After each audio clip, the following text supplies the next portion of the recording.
Seven आप लोग का बहुत बहुत स्वागत है आपके अपने यूट्यूब चैनल स्टडी पॉइंट में। तो गाइज आप लोगों के लिए मैं लेकर आई हूँ हिस्ट्री का टॉप 100 एमसीक्यू, जो आप सभी स्टूडेंट के लिए बहुत ज्यादा इंपॉर्टेंट है। और आप सभी स्टूडेंट से ये रिक्वेस्ट है कि प्लीज आप कमेंट करके जरूर बताइएगा कि इस 100 एमसीक्यू में से आपसे कितना ज्यादा क्वेश्चन करेक्ट हुआ है। अगर आप किसी भी एग्जाम का प्रिपरेशन कर रहे हो, चाहे वो आप एसएससी से रिलेटेड कर रहे हो, बैंकिंग से, रेलवे से, यूपीएससी से, कोई भी स्टेट लेवल का प्रिपरेशन कर रहे हो, तो ये आपके लिए इंपॉर्टेंट सेशन होने वाला है। तो वीडियो को एंड तक जरूर देखिएगा। एंड ये टॉप 100 एमसीक्यू में आपको प्राचीन इतिहास से, मध्यकालीन इतिहास से और आधुनिक इतिहास से, इन सभी के आपके जो है मिक्सअप क्वेश्चन मिलेंगे। तो आपको टेंशन नहीं लेना, यहाँ पे आपको तीनों इतिहास से आपको कवर कराया जाएगा। ठीक है, तो चलिए बिना देर के स्टार्ट करते हैं और अपने पहले क्वेश्चन की तरफ बढ़ते हैं।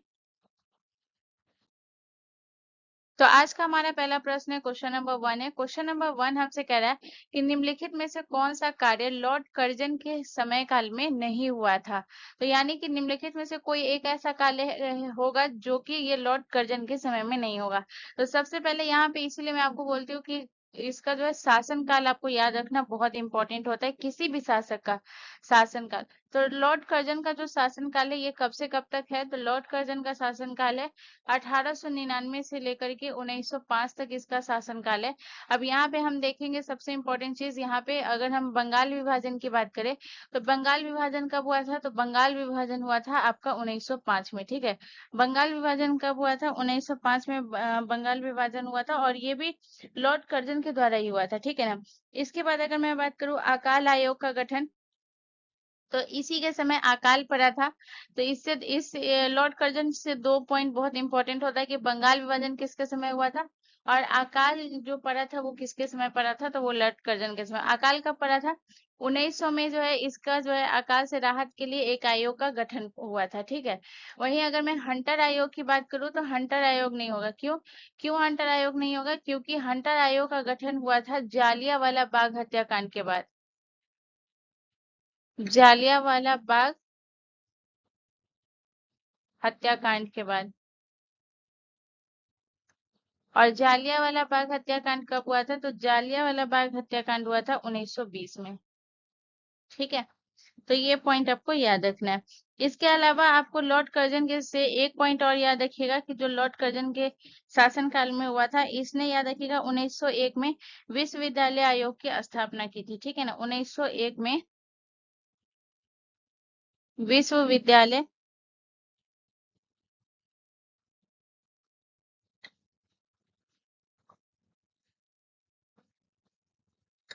आयोग की स्थापना की थी।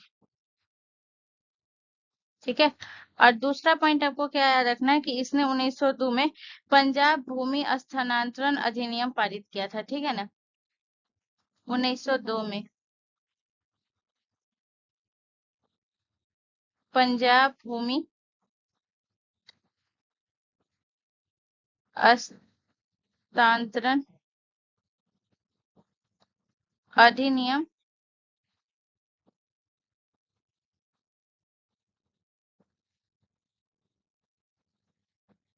पारित किया था। ठीक है, तो इतना पॉइंट आपको याद रखना है। चलिए नेक्स्ट क्वेश्चन की तरफ। अगला क्वेश्चन हमारा क्वेश्चन नंबर 2 है। क्वेश्चन नंबर 2 कह रहा है कि कौन स्वराज पार्टी के संस्थापकों में से एक है। तो स्वराज पार्टी के संस्थापक किसने किया था? तो याद रखिएगा इसका करेक्ट आंसर हो जाएगा ये चित्तरंजन दास। तो यहाँ पे अगर मैं बात करूँ तो स्वराज पार्टी का जो संस्थापक है, संस्थापकों में से एक है, तो यानी एक से अधिक है। तो यहाँ पे जो संस्थापक की अगर मैं बात करूँ तो एक तो हो गए आपके CR दास, चित्तरंजन चित्तरंजन दास, और याद रखिएगा और मोतीलाल नेहरू ने मिलकर स्वराज पार्टी की स्थापना की थी। मोतीलाल नेहरू।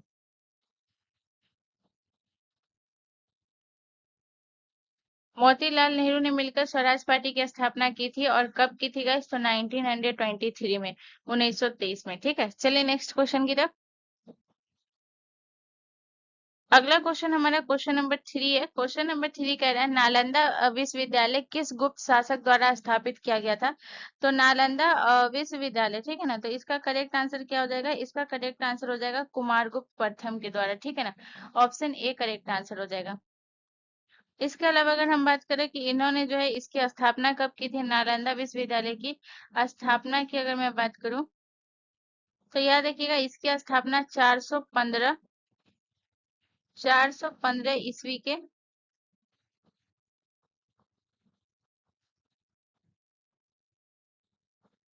415 ईस्वी के आसपास, ठीक है ना।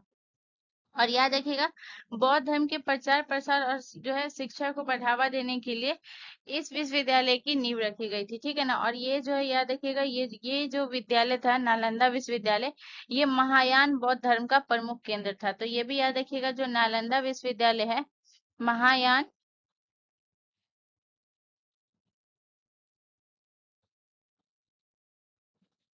महायान बौद्ध धर्म का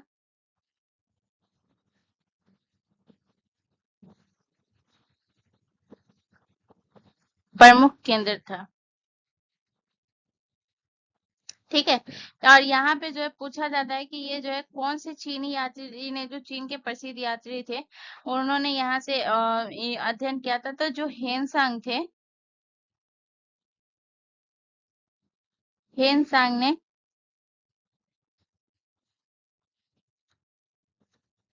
यहीं से अध्ययन किया था,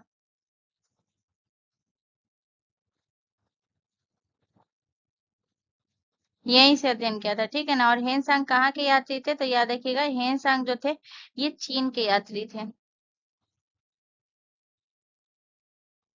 चीन के यात्री, ठीक है। चलिए नेक्स्ट क्वेश्चन की तरफ।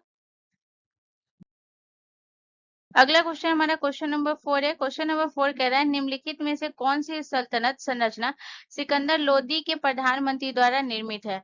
तो सिकंदर लोदी के प्रधानमंत्री के द्वारा ये निर्मित है, ये आपको बोला है। तो गाइस इसका जो करेक्ट आंसर हो जाएगा वो हो जाएगा मोट की मस्जिद, ठीक है ना। ऑप्शन डी करेक्ट आंसर हो जाएगा। तो सबसे पहले हम मोट की मस्जिद के बारे में बात करें तो याद रखिएगा इसका निर्माण कब हुआ था मोट की मस्जिद का। तो इसका निर्माण हुआ था 1505 में, जो है 1505 में जो है इसका निर्माण हुआ था, ठीक है ना।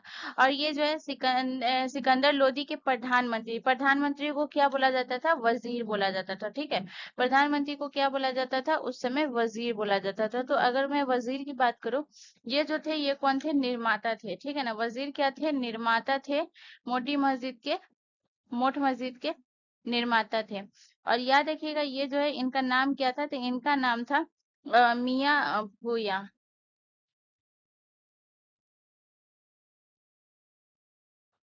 भूया, ठीक है।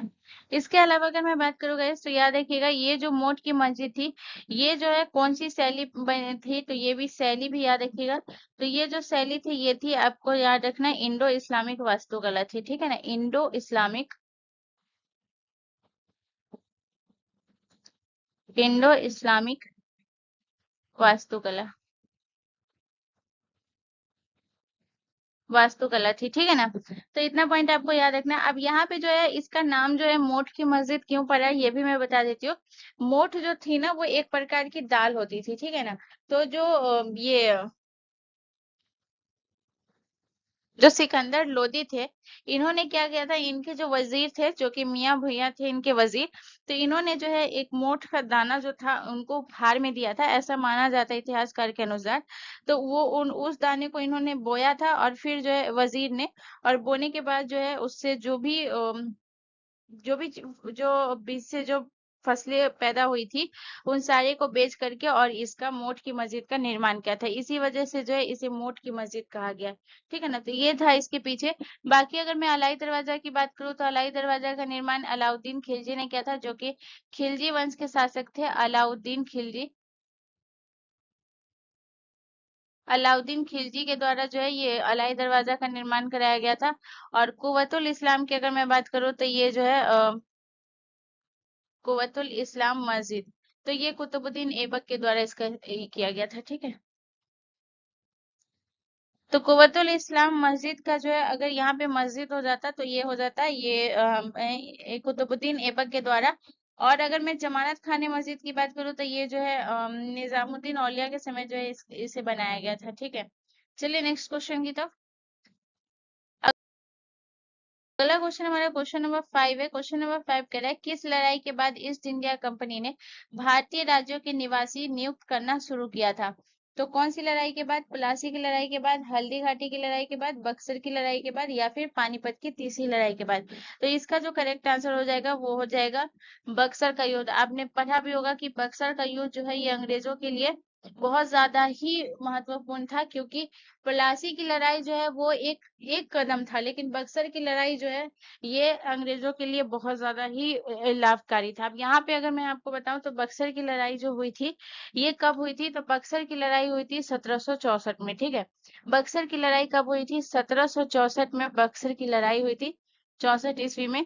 ये इसमें जो लड़ाई हुई थी ये लड़ाई हुई थी जो कि मीर कासिम, सुजाउद्दौला और शाह आलम द्वितीय के और ईस्ट इंडिया कंपनी, यानी जो है ये तीन लोग एक तरफ थे और ईस्ट इंडिया कंपनी एक तरफ।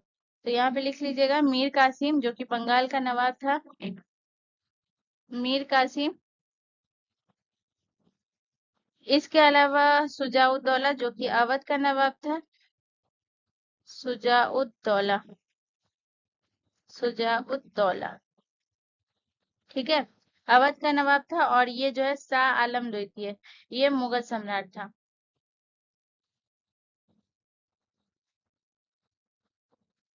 और शाह आलम द्वितीय ये कौन था? ये मुगल सम्राट था। तो इसके बीच और किसके बीच था? ईस्ट इंडिया कंपनी के बीच, वर्सेस ईस्ट इंडिया कंपनी। तो इसके बीच ये युद्ध हुआ था जिसमें से इस तीनों, ये तीन जो थे मीर कासिम, सुजाउद्दौला और शाह आलम द्वितीय, तो ये जो है हार गए थे। और इसके बाद जो है कंपनी को किसका अधिकार मिल गया था? जीत किसकी हुई थी? जीत हुई थी ईस्ट इंडिया कंपनी की। और इसी जीत की वजह से कंपनी को दीवानी अधिकार मिला था, ठीक है ना। इसकी वजह से जो है कंपनी को कौन सा अधिकार मिला था? दीवानी अधिकार मिला था, ठीक है ना। तो अब तो ये ईस्ट इंडिया कंपनी व्यापार तो करती ही थी, साथ साथ अब जो है ये राजनीतिक शक्ति भी हासिल कर ली थी, क्योंकि दीवानी अधिकार क्या था? दीवानी अधिकार बंगाल, बिहार और उड़ीसा का राजस्व वसूली। ये जो है दीवानी अधिकार क्या था? ये था बंगाल, बिहार, यानी ये लोग व्यापार करने आए और उसके बाद ये लोग खुद ही मतलब कि ये कर वसूलने लगे, ठीक है ना, राजस्व वसूली का काम करने लगे। बिहार और उड़ीसा, ठीक है ना। बंगाल, बिहार और उड़ीसा को जो है इसका जो है इस तीन इसका जो है कौन सा मिल गया था? राजस्व वसूली, राजस्व वसूली का अधिकार मिल गया था। तो ये बहुत जो है अंग्रेजों के लिए बहुत ही निर्णायक युद्ध था। अगर मैं प्लासी की लड़ाई की बात करूं तो प्लासी का लड़ाई हुआ था 1757 में हुआ था, ठीक है। 1757 में किसके बीच हुआ था? सिराजुद्दौला के बीच हुआ था और ईस्ट इंडिया कंपनी, जिसमें सिराजुद्दौला हार गया था। उसके बाद अगर मैं हल्दी घाटी की की बात करूं तो हल्दी घाटी का लड़ाई हुआ था, आपको याद रखना, ये हुआ था 1576 में, जो कि ये किसके बीच हुआ था? ये हुआ था अकबर और महाराणा प्रताप के बीच में, जिसमें जीत अकबर की हुई थी। और इसके बाद में पानीपत की तीसरी लड़ाई की बात करूं तो पानीपत की तीसरी लड़ाई हुई थी अहमद शाह अब्दाली और मराठा के बीच। ये लिख लीजिएगा, ठीक है ना, अहमद शाह अब्दाली, अहमद शाह अब्दाली वर्सेस मराठा के बीच हुई थी, ठीक है ना, ये पानीपत की तीसरी लड़ाई। चलिए नेक्स्ट क्वेश्चन की तरफ चलते हैं। अगला क्वेश्चन हमारा क्वेश्चन नंबर 6 है। क्वेश्चन नंबर 6 कह रहा है कि निम्नलिखित में से किस हड़प्पा बस्ती में डॉकयार्ड मतलब गोदीवारा का पहला प्रमाण पाया गया था? तो गोदीवारा का पहला प्रमाण पाया गया था लोथल से। तो ऑप्शन आपका ए करेक्ट आंसर हो जाएगा। ऑप्शन ए जो है ये करेक्ट हो जाएगा, लोथल, ठीक है। थोड़ा सा लोथल के बारे में अगर हम बात करेंगे तो लोथल की खोज जो है ये कब हुई थी? तो लोथल की खोज हुई थी 1954 में, इसकी खोज हुई थी। लोथल की खोज कब हुई थी गाइस? तो याद रखिएगा 1954 में लोथल की खोज हुई थी।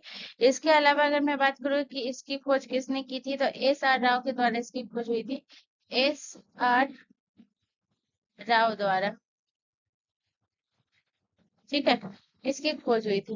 इसके अलावा अगर मैं बात करूंगा इससे, यहाँ पे आपको याद रखना है कि ये जो है लोथल जो है ये कौन से राज्य में है? लोथल, तो याद रखिएगा लोथल जो है ये गुजरात में है, ठीक है। कौन से राज्य में है लोथल? लोथल गुजरात में है, गुजरात के भावनगर जिले में, भावनगर जिला, जिला भी याद रखिएगा, जिला भी पूछ लेता है। इसके अलावा अगर मैं बात करूँ कि कौन सी नदी के किनारे गए, तो याद रखिएगा लोथल जो है ये भोगवा नदी के किनारे, ठीक है। कौन सी नदी के किनारे? भोगवा नदी के किनारे स्थित है। भोगवा नदी के किनारे स्थित है, ठीक है। इसके अलावा अगर मैं बात करूँ गाइस, तो यहाँ पे जो है पूछा जाता है लोथल से कि यहाँ से जो है डॉकयार्ड तो मिला ही मिला था, ठीक है ना, यानी कि भारत का सबसे प्राचीनतम डॉकयार्ड यानी गोदीवारा का प्रमाण मिला लोथल से। इसके अलावा जो है लोथल से और क्या क्या मिला था गाइस, तो याद रखिएगा लोथल से जो है मेसोपोटामिया, मिस्र और फारस के साथ जो व्यापार करने का प्रमाण मिला है। बहुत ही इंपॉर्टेंट क्वेश्चन है, यहाँ पे आपको क्या याद रखना है? मेसोपोटामिया, मेसोपोटामिया, मेसोपोटामिया हो गया, मिस्र हो गया, मिस्र हो गया। इसके अलावा याद रखो, याद रखिएगा और फारस के साथ, और फारस के साथ व्यापार के प्रमाण मिले, ठीक है। व्यापार के प्रमाण मिले। इसके अलावा पक्की ईंटों से बने मकान के साक्ष्य मिले हैं। पक्की ईंटों से बने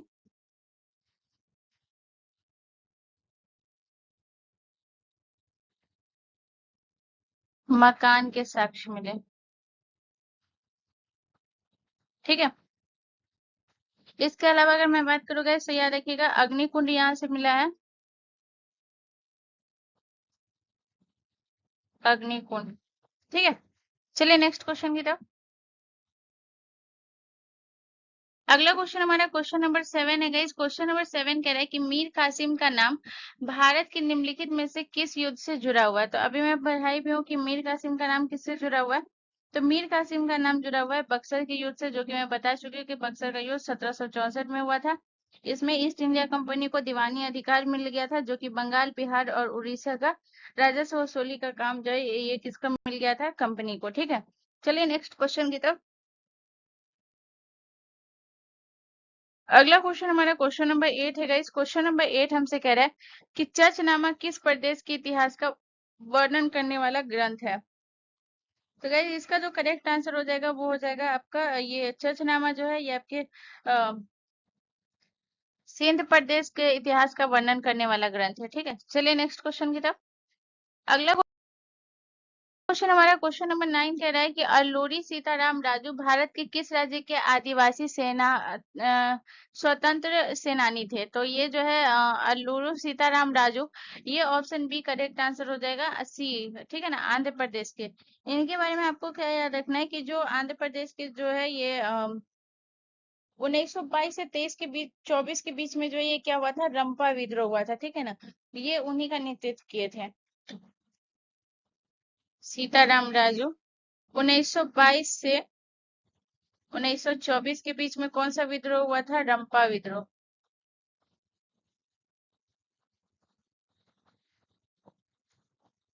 रंपा विद्रोह का नेतृत्व किए थे, ठीक है।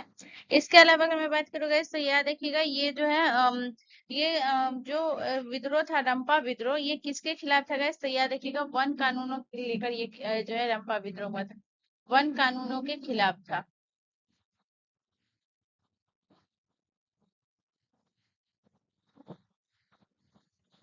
ठीक है। इसके बाद याद रखिएगा कि इन्होंने जो है ये एक ब्रिटिश ये थे, उनको इन्होंने जो है हत्या कर दी थी। तो इसके बाद जो है 1924 में इन्हें जो है पकड़ लिया गया था और फिर इसके बाद जो है गोली मार दी गई थी, ठीक है ना, ये आपको ध्यान रखना है। चलिए नेक्स्ट क्वेश्चन की तरफ।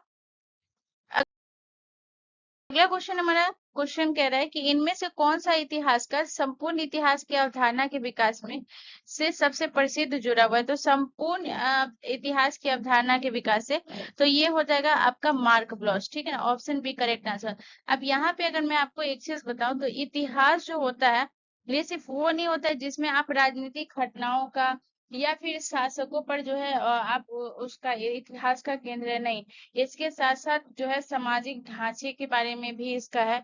इतिहास के जो है हर पहलू को इन्होंने किया था मार्क ब्लॉच ने। तो इसे आप कौन कौन सा, जैसे कि अगर मैं बात करूँ सामाजिक इतिहास के अंदर और कौन कौन सी चीजें आती है, सामाजिक ढांचा सिर्फ घटनाएं नहीं है, ठीक है ना, कोई भी ऐसा घटना जो हुआ वो इतिहास नहीं, इसके अंतर्गत और कौन कौन सा आएगा, आर्थिक गतिविधियां भी आती है, आर्थिक गतिविधियां। इसके अलावा याद रखिएगा और कौन सा हो जाएगा, संस्कृति और मानसिकता, सांस्कृतिक मानसिकता, ठीक है, और धार्मिक विश्वास, धार्मिक विश्वास, ठीक है। चलिए नेक्स्ट क्वेश्चन की तरफ। अगला क्वेश्चन हमारा क्वेश्चन कह रहा है कि निम्नलिखित में से बोल्शेविक पार्टी के नेता कौन थे। तो बोल्शेविक पार्टी के जो नेता थे वो लेनिन थे, यानी कि ऑप्शन सी हमारा करेक्ट आंसर हो जाएगा, ठीक है, लेनिन। अब यहाँ पे आपको क्या याद रखना है कि जो लेनिन थे, गाइस याद रखिएगा, इन्होंने क्या किया था 1903 में, ठीक है ना, 1903 में जो है रूसी सोशल डेमोक्रेटिक लेबर पार्टी को दो भागों में बांटा था। तो यहाँ पे आपको याद रखना है कि 1903 में दो पार्टी में बांटा, दो पार्टी में किसको बांटा था, लेबर पार्टी को, लेबर पार्टी को दो भागों में बांटा था, ठीक है ना। कौन कौन से दो भागों में, तो एक था बोल्शेविक और दूसरा था मेंशेविक,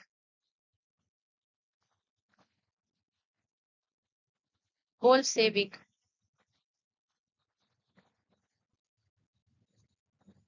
तो पहला पार्टी था बोल्शेविक, बोल्शेविक था, और दूसरा पार्टी कौन सा था, मेंशेविक,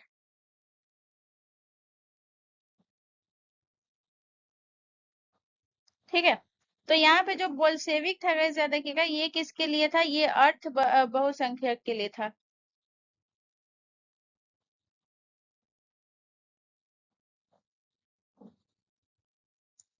और जो मेंशेविक था ये अल्पसंख्यक के लिए था,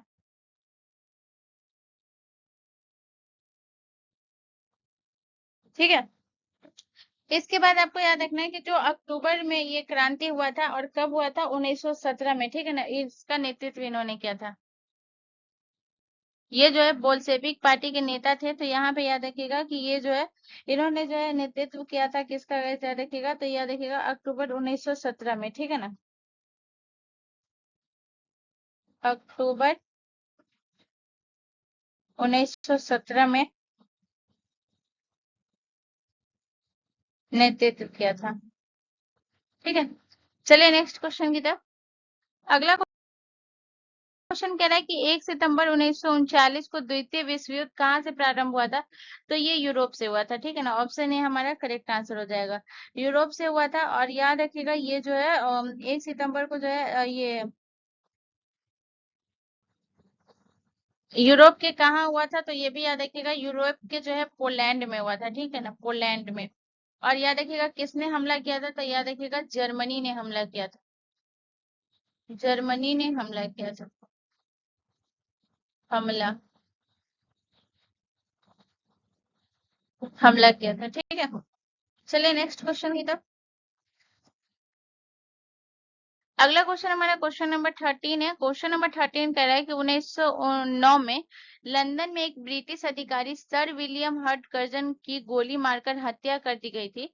इसके लिए कौन जिम्मेदार था, तो इसके लिए था मदन लाल ढींगरा, ठीक है ना, ऑप्शन ए हमारा करेक्ट आंसर हो जाएगा।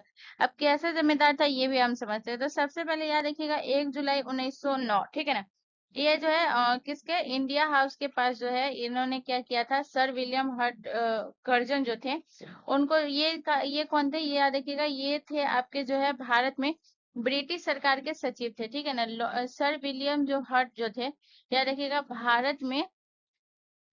भारत में ब्रिटिश सरकार के सचिव थे, ब्रिटिश ब्रिटिश सरकार के सचिव थे, ठीक है। सचिव थे, इन्हीं को जो है गोली मारकर हत्या कर दी थी, किसने? मदनलाल ढींगरा ने। सबसे पहले अगर मैं मदनलाल ढींगरा के बारे में थोड़ा सा बताऊंगी तो ये याद रखिएगा, ये एक जो है छात्र थे मदनलाल ढींगरा। और याद रखिएगा ये जो है ये वीडी सावरकर से जो है बहुत ज्यादा प्रभावित थे, ठीक है ना। तो इसकी वजह से इन्होंने क्या किया था कि इसको गोली मारकर हत्या कर दी थी ब्रिटिश को। और उसके बाद जो है मदनलाल ढींगरा को गिरफ्तार भी कर लिया गया था, और मदनलाल ढींगरा को गिरफ्तार करने के बाद 21 अगस्त 1909 को जो है इसको फांसी भी दे दी गई थी, ठीक है ना। मदनलाल ढींगरा को जो है याद रखिएगा 21 अगस्त 1909 को फांसी दे दी गई, फांसी दे दी गई, ठीक है। इसके अलावा इन्होंने गोली कब मारी थी तो ये भी याद रखिएगा, ये 1 जुलाई 1909 को गोली मारी थी। गोली मारकर हत्या कब की थी? 1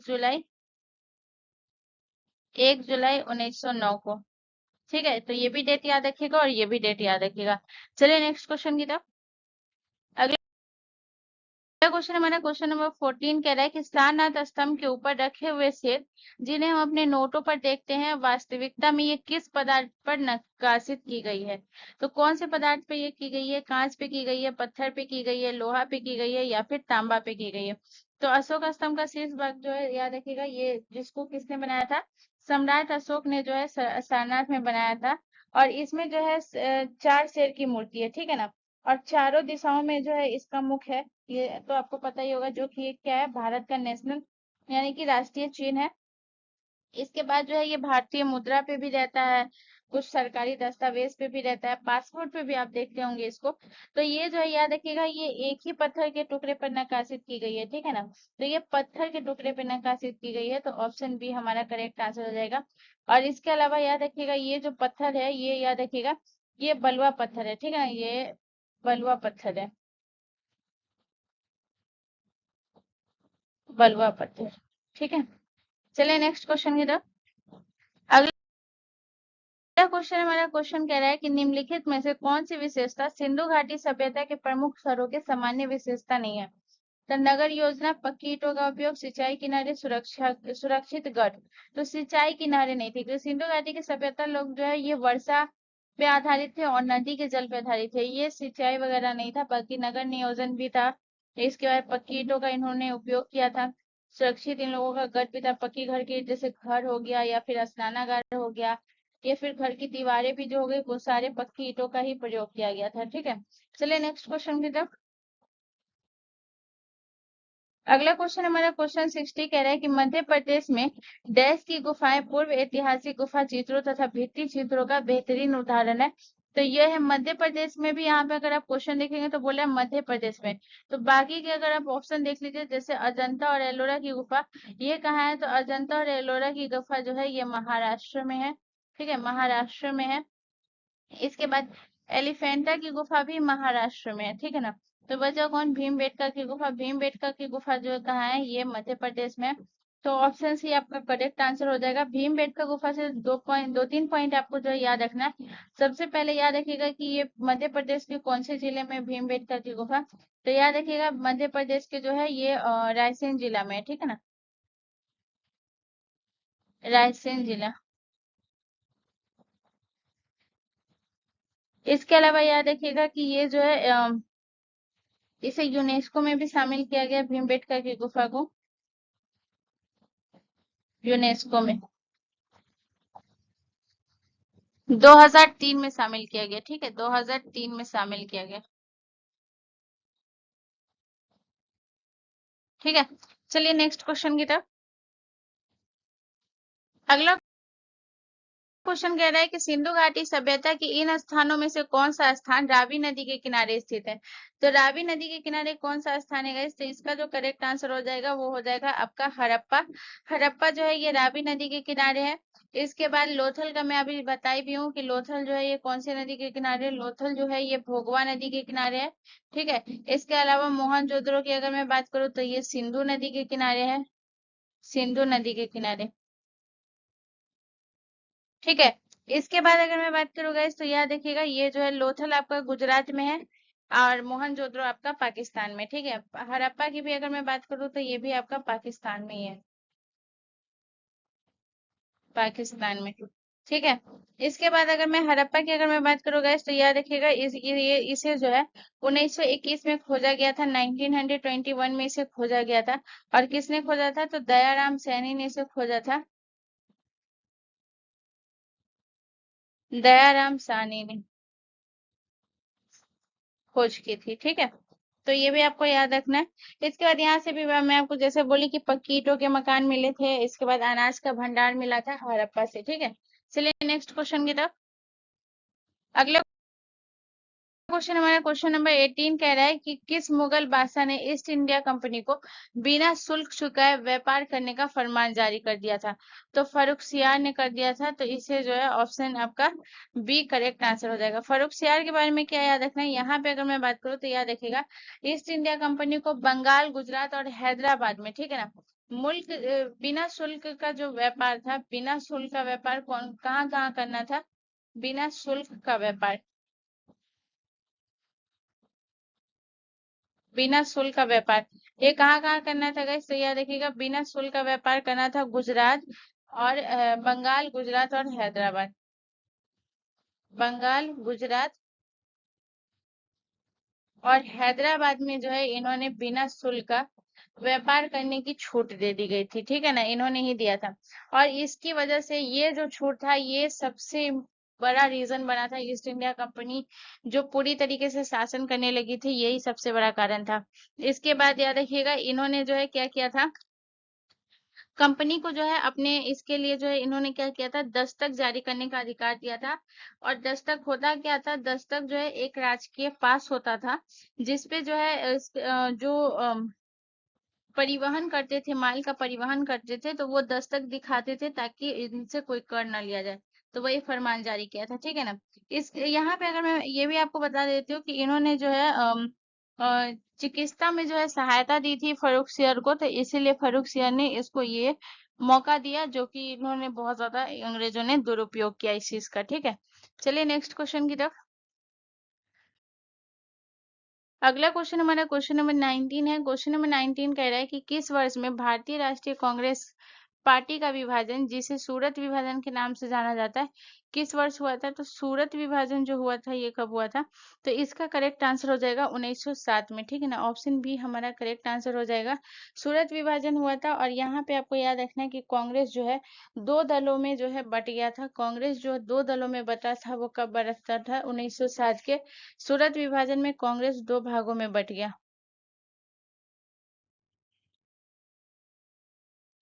दो भागों में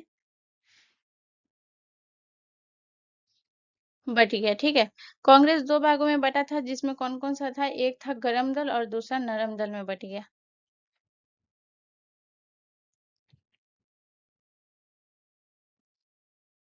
ठीक है, और यहाँ पे जैसे कि अगर मैं बात करूँ कि गरम दल के नेता पूछा जाता है, तो गरम दल में कौन कौन से शामिल थे? तो गरम दल में शामिल थे बाल गंगाधर तिलक, विपिन चंद्रपाल, लाल बाल और पाल। तो लाल कौन थे? बाल गंगाधर तिलक, बाल गंगाधर तिलक। इसका याद रखिएगा विपिन चंद्रपाल,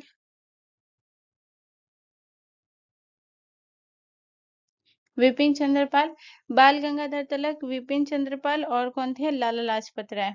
ये गरम दल के नेता थे, लाला लाजपत राय। ठीक है, और नरम दल के नेता में कौन कौन थे? तो नरम दल के नेता में आपके हो गए जैसे कि ये सुरेंद्र नाथ बनर्जी, सुरेंद्र नाथ, सुरेंद्र नाथ बनर्जी। इसके बाद याद रखिएगा गोपाल कृष्ण गोखले,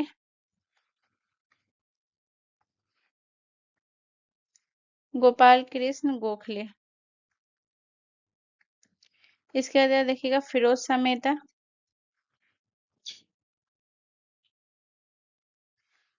ये सब जो थे ये नरम दल के नेता थे। ठीक है ना, और गरम दल के नेता बाल गंगाधर तिलक, विपिन चंद्रपाल और लाला लाजपत राय। चलिए नेक्स्ट क्वेश्चन की तरफ।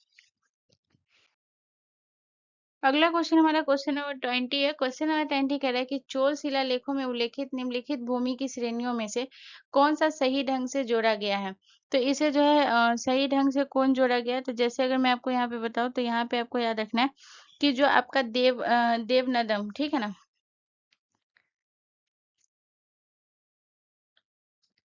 देवनदम, ये नदम होगा, ठीक है ना, देवनदम। तो देवनदम जो है वो किसे कहा जाता है, यहाँ पे क्या गया, सही ढंग से जोड़ा नहीं गया, ठीक है ना, नहीं गया। तो देवनदम जो है मंदिरों को भेंट दी जाने वाली भूमि है, ये करेक्ट है। इसके बाद अगर मैं बात करूँ जो आपका जो है साला भोग, तो साला भोग क्या है, ये जो है शिक्षा संस्थान के लिए ये भूमि है। तो यहाँ पे ऑप्शन सी भी करेक्ट ही बोल रहा है कि एक स्कूल के रख रखाव के लिए भूमि। इसके बाद ऑप्शन डी अगर मैं बात करूंगी तो याद रखिएगा वेल्ला नवंती, यानी जैन संस्थानों को दी गई भूमि। तो ये भी करेक्ट है, लेकिन जो ब्रह्मदेव है ऊपर का जो है ये क्या कह रहा है, ब्रह्मादेव को भेंट में दी जाने वाली भूमि, जो कि ये सही ढंग से मेल नहीं खाता है, ठीक है ना। ब्रह्मदेव जो है ये याद रखिएगा, इसका कोई भी मतलब ऐसा कोई ये होता ही नहीं है। तो ऑप्शन ए हमारा करेक्ट हो जाएगा, ठीक है। चलिए नेक्स्ट क्वेश्चन की तरफ। अगला क्वेश्चन हमारा क्वेश्चन नंबर 21 है। क्वेश्चन नंबर 21 कह रहा है कि मैसूर के विरुद्ध किस युद्ध में ब्रिटिश ईस्ट इंडिया कंपनी ने आखिरकार विजय प्राप्त की थी। तो जो है वो कौन सा था, तो ये ऑप्शन आपका डी करेक्ट आंसर हो जाएगा, चतुर्थ आंग्ल मैसूर युद्ध। क्योंकि जो पहला आंग्ल मैसूर युद्ध हुआ था, ये युद्ध कब हुआ था, ये हुआ था आपका 1767 में स्टार्ट हुआ था और आपका 1769 तक ये युद्ध चला था, ठीक है। 1769 तक चला था, जिसमें इसमें जो है कंपनी की जीत नहीं हुई थी। इसमें जो है हैदर अली की जीत हुई थी, ठीक है ना। इसमें जो है जो पहला हुआ था इसमें किसकी जीत हुई थी, हैदर अली की जीत हुई थी, हैदर अली की जीत हुई थी।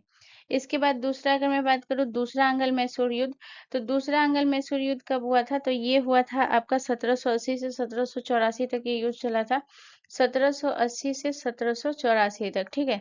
1780 से 1784, जिसमें जो है ये इसमें कोई निर्णायक जीत नहीं हुआ था। एक तरीके से ये जो द्वितीय युद्ध हुआ था ये इसमें संधि हो गई थी और इसमें मंगलौर की संधि हो गई थी, ठीक है ना।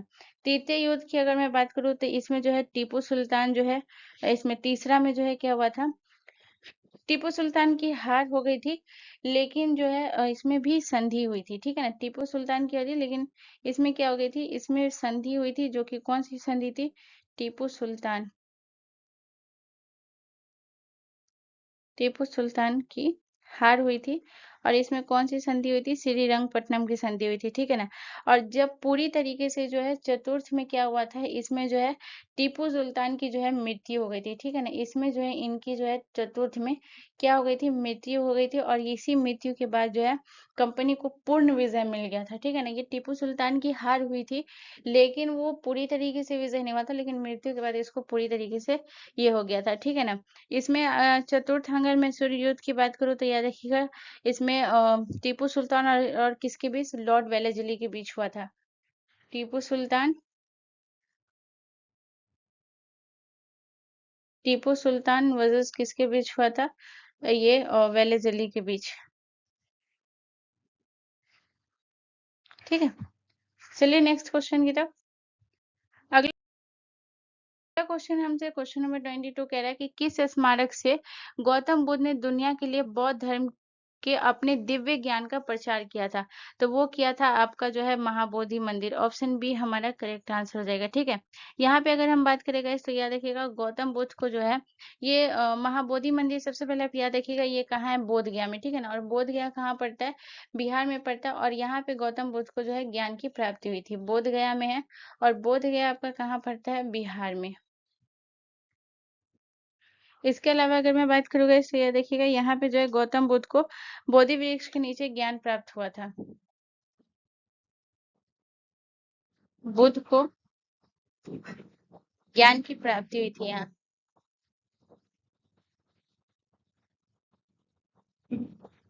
ठीक है, ज्ञान की प्राप्ति हुई थी। इसके बाद याद रखिएगा ये जो है ये ज्ञान का प्रचार जो शुरू हुआ भी हुआ था, तो यहीं से हुआ था, ठीक है ना। तो ये पॉइंट आपको याद रखना है, ठीक है। चलिए नेक्स्ट क्वेश्चन की तरफ। अगला क्वेश्चन हमारा क्वेश्चन नंबर 23 है गाइस। क्वेश्चन नंबर 23 कह रहा है कि किस विश्व विरासत स्मारक को मुगल वंश के कब्रिस्तान के रूप में लोकप्रियता प्राप्त हुई है। तो मुगल इसके जो है लोकप्रियता प्राप्त हुई थी वो कौन था, तो ये था आपका हुमायूं का मकबरा। ऑप्शन ए हमारा करेक्ट आंसर हो जाएगा, जो कि इसका निर्माण हुआ था 1564 से 70 के बीच इसका निर्माण हुआ था। और इनकी बेगम जो है हाजी बेगम ने इसका निर्माण करवाया था। इसके बाद जो है आपको याद रखना है कि ये जो है याद रखिएगा भारत का पहला मकबरा बागीचा शैली है, ठीक है ना।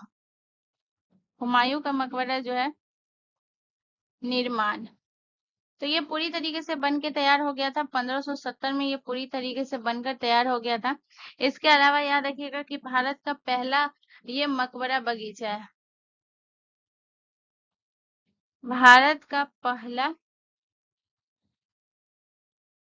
मकबरा बगीचा है, मकबरा बगीचा है, ठीक है ना।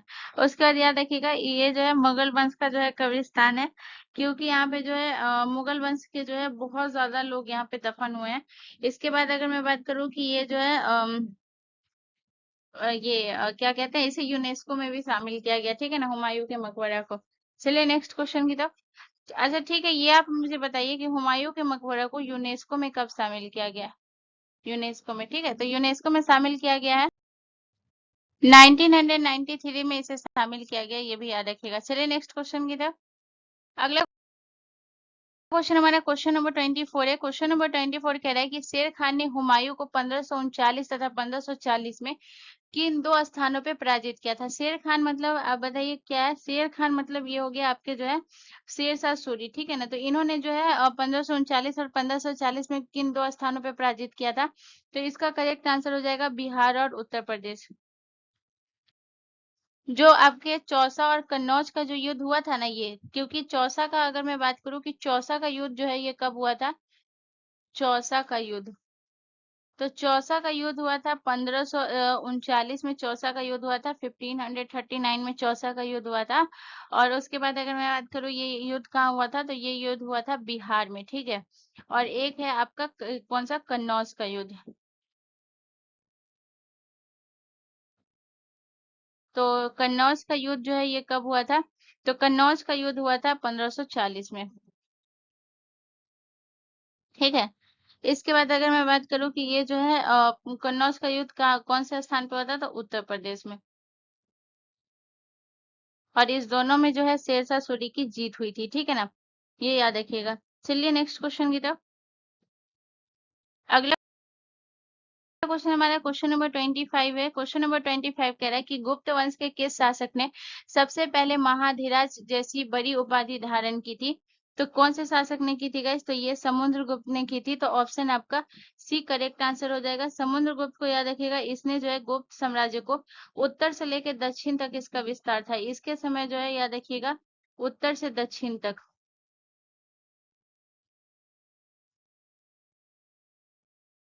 उत्तर से दक्षिण तक विस्तार था, ठीक है।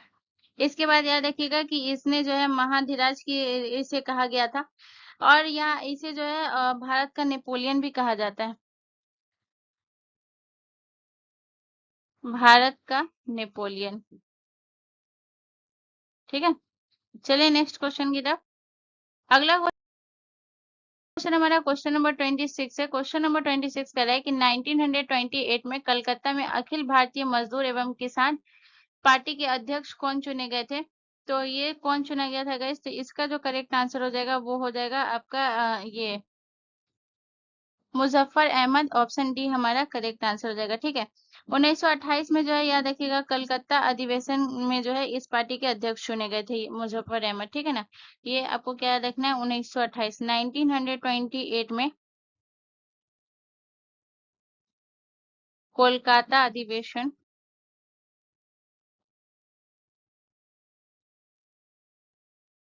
अधिवेशन इस पार्टी के अध्यक्ष चुने गए थे, ठीक है, अधिवेशन में अध्यक्ष चुने गए, ठीक है। ये आपको याद रखना है। चलिए नेक्स्ट क्वेश्चन की तरफ। अगला क्वेश्चन हमारा क्वेश्चन नंबर 27 है। क्वेश्चन नंबर 27 कह रहा है कि निम्नलिखित में से किसने भारत में पहला नियमित व्यापार संघ संचालित किया था। तो भारत में पहला नियमित व्यापार संघ संचालित किया था, तो इसका करेक्ट आंसर हो जाएगा M.N. लोखंडे, ठीक है ना। ऑप्शन आपका ए करेक्ट आंसर हो जाएगा। याद रखिएगा ये भारत का पहला ट्रेड यूनियन चलाया था, ठीक है ना। इसके बाद याद रखिएगा ये जो है इन्होंने मद्रास लेबर यूनियन की स्थापना किसने की थी? बीपी वाडिया ने जो है मद्रास लेबर यूनियन की स्थापना की थी 1918 में। मद्रास लेबर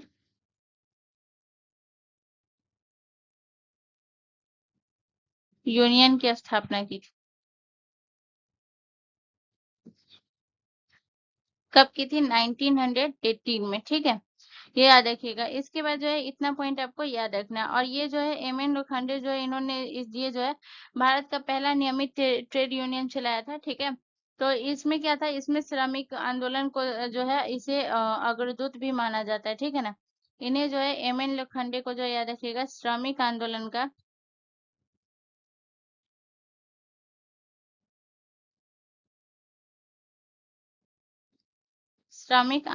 का अग्रदूत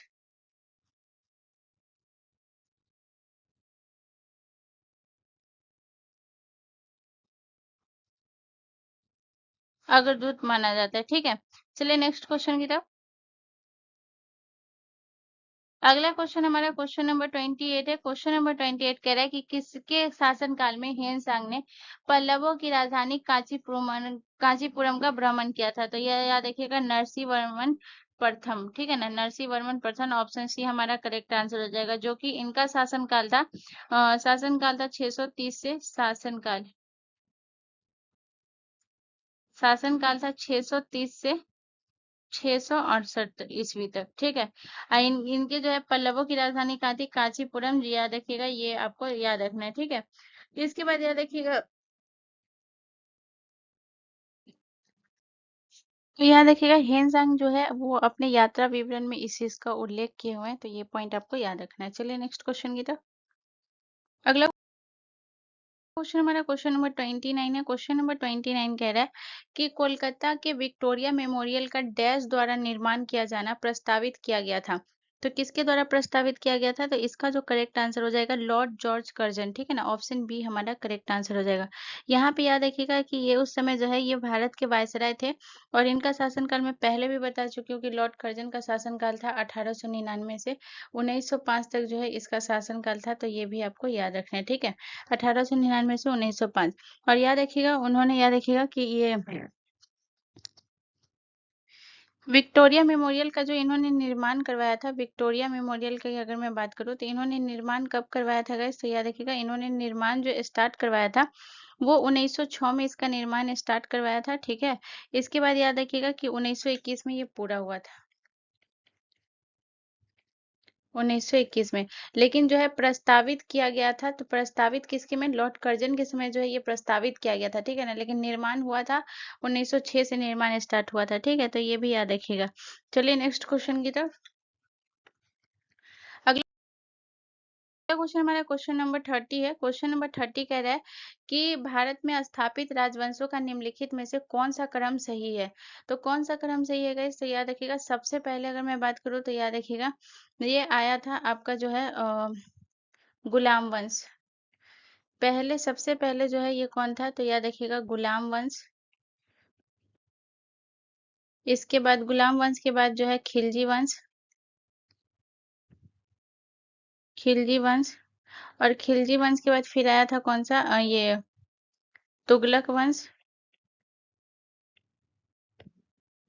तुगलक वंश के बाद जो है सैयद वंश,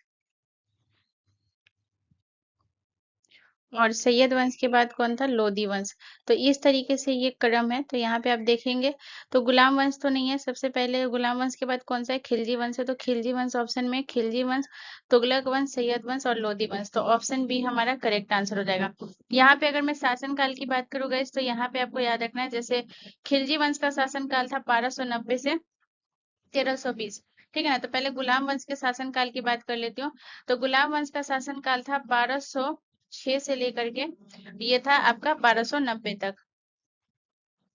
इसके बाद ये था आपका खिलजी वंश का शासनकाल था 1290 से 1320 तक।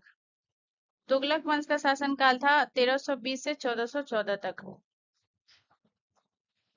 सैयद वंश का शासनकाल था 1414 से लेके 1414 से लेकर के 1451 तक, और लोधी वंश का था 1451 से लेकर के 1456 तक,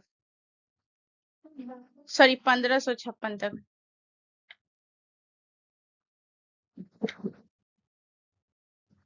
ठीक है, तो ये जो है कालक्रम भी आप याद रखिएगा, ठीक है।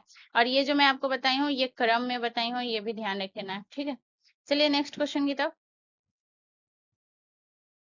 अगला क्वेश्चन हमारा क्वेश्चन नंबर 31 है। क्वेश्चन नंबर 31 कह रहा है कि अंग्रेजों द्वारा व्यवगत का सिद्धांत या फिर हड़प नीति के तहत राज्यों पर कब्जा किया गया था। तो इसमें जो है ऑप्शन आपका बी करेक्ट आंसर हो जाएगा, सतारा, नागपुर और झांसी। यहाँ पे सतारा को जो मिलाया गया था वो कब मिलाया गया था, सतारा। तो सतारा को ये सबसे पहले मिलाया गया था, इसी राज्य को 1848 में मिलाया गया था। इसके बाद जो है नागपुर की अगर मैं बात करूँ तो नागपुर जो है ये बनाया गया था 1853 में, इसे मिलाया गया था। और झांसी को मिलाया गया था 1854 में। ठीक है, चलिए नेक्स्ट क्वेश्चन की तरफ। अगला क्वेश्चन हमारा क्वेश्चन नंबर 32 कह रहा है कि राजा राम मोहन राय की मृत्यु के बाद ब्रह्म समाज दो वर्गों में विभाजित हो गया था, भारत का ब्रह्म समाज और आदि ब्रह्म समाज। दोनों वर्गों के क्रमशः नेता कौन है, तो दोनों वर्गों के नेता ऑप्शन डी हो जाएगा, केशव चंद्र सेन और देवेंद्र नाथ टैगोर। ठीक है ना। यहाँ पे अगर मैं आपको एक चीज बताऊं तो ये याद रखिएगा कि केशव चंद्र सेन जो है ये भारत के ब्रह्म समाज का इनका शाखा था, और जो है देवेंद्र नाथ का आदि ब्रह्म समाज। तो आदि ब्रह्म समाज जो है ये देवेंद्र नाथ का था। ठीक है, चलिए नेक्स्ट क्वेश्चन की तरफ। अगला क्वेश्चन हमारा क्वेश्चन नंबर 33 कह रहा है इनमें से किसके नेतृत्व में बंगाल 18वीं शताब्दी में धीरे धीरे मुगल नियंत्रण से अलग हो गया था। तो ये किसका हो जाएगा, इसका करेक्ट आंसर हो जाएगा मुर्शिद कुली खान, ऑप्शन सी हमारा करेक्ट आंसर हो जाएगा। 1717 में जो है मुगल सम्राट जो फर्रुख सियार था, याद रखिएगा, इसको जो है बंगाल का सूबेदार नियुक्त किया था। मुर्शिद कुली खान को जो है 1717 में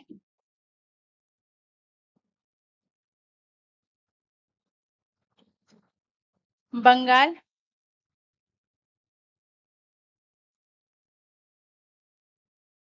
का सूबेदार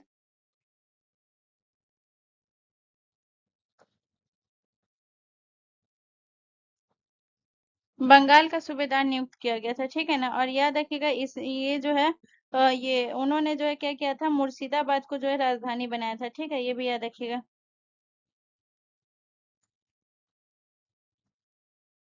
मुर्शिदा मुर्शिदाबाद को राजधानी बनाया था।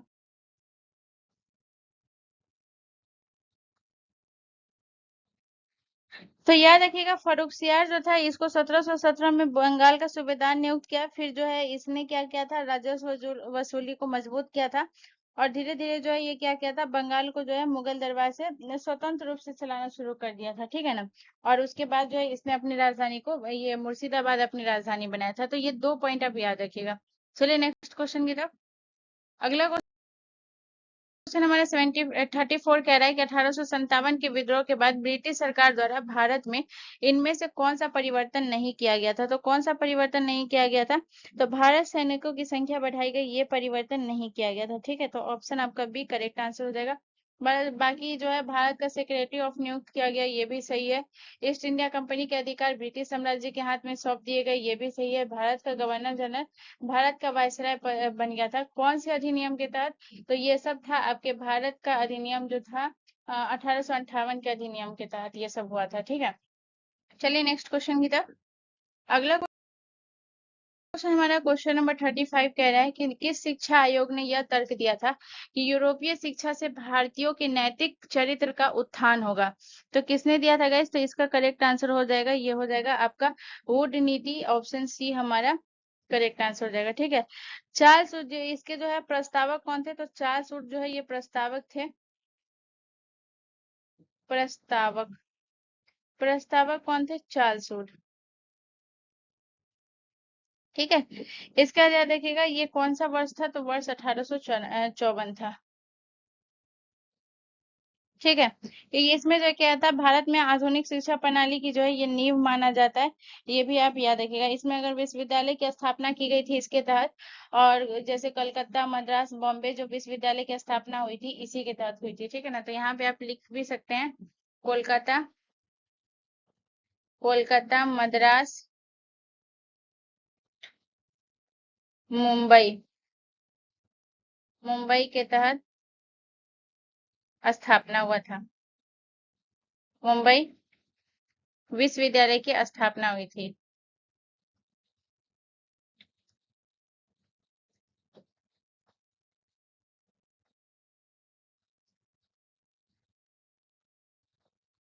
ठीक है, चलिए नेक्स्ट क्वेश्चन की तरफ। अगला क्वेश्चन हमारा क्वेश्चन नंबर 36 कह रहा है कि इतिहास लेखक मिनहाज ए सिराज ने किन क्षेत्रों के लिए हिंदुस्तान शब्द का इस्तेमाल किया था? तो कौन से क्षेत्रों के लिए हिंदुस्तान शब्द का इस्तेमाल किया था गाइस? तो यह देखिएगा वो था आपका ये पंजाब, हरियाणा और गंगा यमुना की भूमि। ठीक है ना, तो ये ऑप्शन ए हमारा करेक्ट आंसर हो जाएगा। चलिए नेक्स्ट क्वेश्चन की तरफ। अगला क्वेश्चन कह रहा है कि दिल्ली चलो और तुम मुझे खून दो मैं तुम्हें आजादी दूंगा। ये नारा किसका है गाइस? तो याद रखिएगा ये नारा है आपके सुभाष चंद्र बोस का है। ठीक है ना, ऑप्शन ए हमारा करेक्ट आंसर हो जाएगा। ठीक है, इसके अलावा अगर मैं बात करूं तो जैसे मोहनदास करमचंद गांधी यानी कि जो है आपके गांधी जी का नारा इन्होंने दिया था करो या मरो का नारा, जो है करो या मरो का नारा किसने दिया था? गांधी जी ने दिया था। इसके बाद अगर मैं बात करूं तो याद रखिएगा जवाहरलाल नेहरू। तो इन्होंने भाषण दिया था, त्रिस्तरीय योजना पे इन्होंने भाषण दिया था। ठीक है, चलिए नेक्स्ट क्वेश्चन की तरफ। अगला क्वेश्चन हमारा क्वेश्चन नंबर 38 कह रहा है कि मध्यकालीन भारत के संदर्भ में निम्नलिखित युग में से कौन सा युग्म सही नहीं है? तो आपको बताना है कौन सा युग्म सही नहीं है।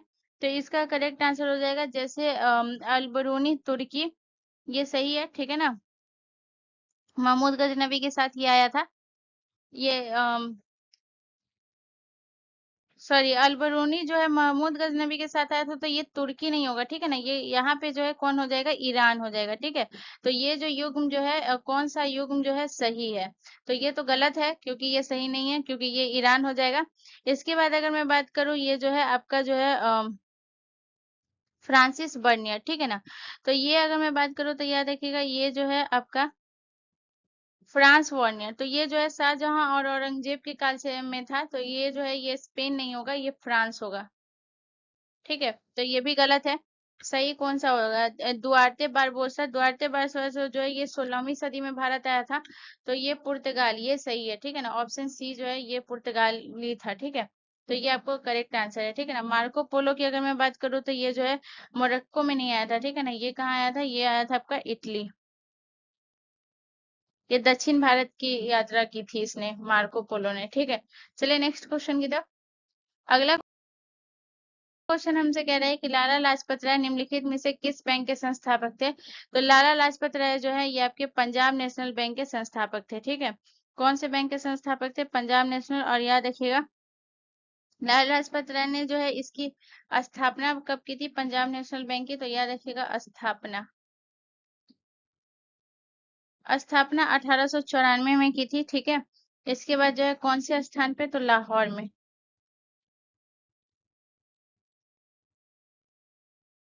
लाहौर में। ठीक है, और इसके बाद जो है इतना पॉइंट आपको लाला लाजपत राय से याद रखना है। ठीक है ना, और याद रखिएगा ये ये जो इसने स्थापना की थी इन्होंने, तो जो है ब्रिटिश बैंकों के जो विकल्प में जो है एक स्वदेशी बैंक इन्होंने ये चाहते थे, इसलिए इन्होंने पंजाब नेशनल बैंक की स्थापना की थी। चलिए नेक्स्ट क्वेश्चन की तरफ। अगला क्वेश्चन कह रहा है निम्नलिखित में से किसने भारत छोड़ो आंदोलन के दौरान बॉम्बे के गोवालिया टैंक मैदान में भारतीय राष्ट्रीय कांग्रेस का ध्वज फहराया था? तो किसने फहराया था? तो इसका करेक्ट आंसर हो जाएगा गाइस, याद रखिएगा ये अरुणा आसफ अली ने फहराया था। तो ऑप्शन हमारा ए करेक्ट आंसर हो जाएगा। कहाँ फहराया था? तो बॉम्बे के गोवालिया टैंक मैदान में। ठीक है, वहीं अगर मैं कनकरस्ता बरुआ की बात करूँ तो इसने याद रखिएगा ये असम में झंडा फहराया था। तो ये भी नाम जो है सही है, ये भी नाम आपको याद रखना है, ये जो है असम में झंडा फहराया था।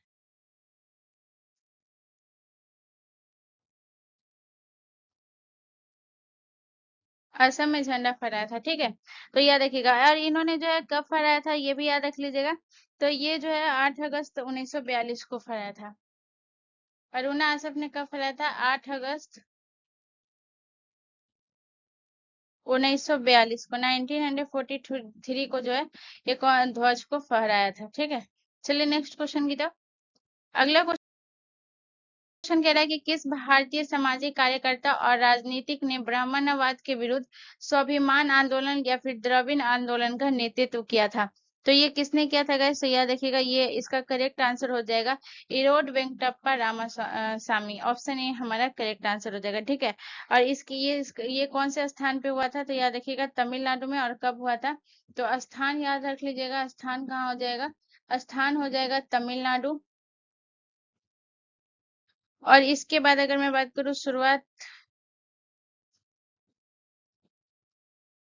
1925 में, ठीक है। तो याद रखिएगा। चलिए नेक्स्ट क्वेश्चन की तरफ।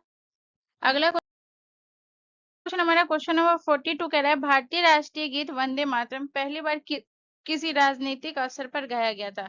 तो भारतीय राष्ट्रीय कांग्रेस का अधिवेशन जो था 1896 का, उसमें गाया गया था। और जो है ये कौन सा अधिवेशन था कांग्रेस का कोलकाता अधिवेशन था। और इसी में हमारा राष्ट्रगान को भी जो है ये किया गया था। ये आपका राष्ट्रगान कौन सा हो गया? जनगण मन। बाकी अगर मैं वंदे मातरम की बात करूँ तो इसके रचयिता कौन है? तो इसके रचयिता है बंकिम चंद्र चट्टोपाध्याय। बंकिम चंद्र चट्टोपाध्याय, ठीक है। चलिए नेक्स्ट क्वेश्चन की तरफ। अगला क्वेश्चन हमारा क्वेश्चन नंबर 43 कह रहा है कि 1711 ईस्वी में अरब सेनापति ने डैश ने सिंध पर विजय प्राप्त की थी, जो खलीफा के क्षेत्र में एक हिस्सा बन गया था। तो किसने प्राप्त की थी गाइस? तो याद रखिएगा मोहम्मद बिन कासिम। ऑप्शन सी आपका करेक्ट आंसर हो जाएगा, ठीक है। और इसमें जो है ये किसको हराया था? तो याद रखिएगा मोहम्मद बिन कासिम ने राजा दहीर को हराया था। दहीर को हराया था, ठीक है। चलिए नेक्स्ट क्वेश्चन की तरफ। अगला क्वेश्चन हमारा क्वेश्चन नंबर 44 कह रहा है कि 1931 में गांधी इरविन समझौता का परिणाम क्या था? तो ऑप्शन बी आपका करेक्ट आंसर हो जाएगा भारतीय राष्ट्रीय कांग्रेस ने सभी नए अवज्ञा आंदोलन को समाप्त करने पर सहमति व्यक्त की थी। सबसे पहले गांधी इरविन समझौता 1931 में जो हुआ था, तो इससे रिलेटेड अगर मैं बात करूँ तो याद रखिएगा कांग्रेस ने सभी नए अवज्ञा आंदोलन को स्थगित करने की सहमति दे दी थी। इसके बाद जो है गांधी को जो है गोलमेज सम्मेलन में भाग लेने की भी अनुमति मिली थी। और भगत सिंह राजगुरु और सुखदेव को जो है फांसी को रोकने की जो मांग की गई थी, वो ब्रिटिश सरकार ने जो है अस्वीकार कर दिया था, ठीक है। तो उसको नहीं माना था। चलिए नेक्स्ट क्वेश्चन की तरफ। अगला क्वेश्चन हमारा क्वेश्चन नंबर 45 कह रहा है कि मुगल प्रशासन के संदर्भ में अबवाब की सबसे उपयुक्त परिभाषा क्या है? तो अबवाब की जो है सबसे उपयुक्त परिभाषा कौन सी हो जाएगी? ये हो जाएगी अतिरिक्त कर, ठीक है ना। अतिरिक्त कर। ऑप्शन बी यानी जमीन मूल लगान से अधिक और अतिरिक्त लगाया जाने वाला कर, ठीक है। इसके बाद याद रखिएगा, तो अगर मैं बात करूं जैसे कि आपका जो है प्रशासन के लिए पुरस्कार, तो ये इनाम कहलाता है, ठीक है ना। और जो आपका दरबार की विदूषक की अगर मैं बात करूं तो इसे हास्यकार कहते हैं, ठीक है ना। और ये जो है सरकारी खजानों का जो मुंशी होता है इसे खजांची कहते हैं, ठीक है। तो ये याद रखिएगा।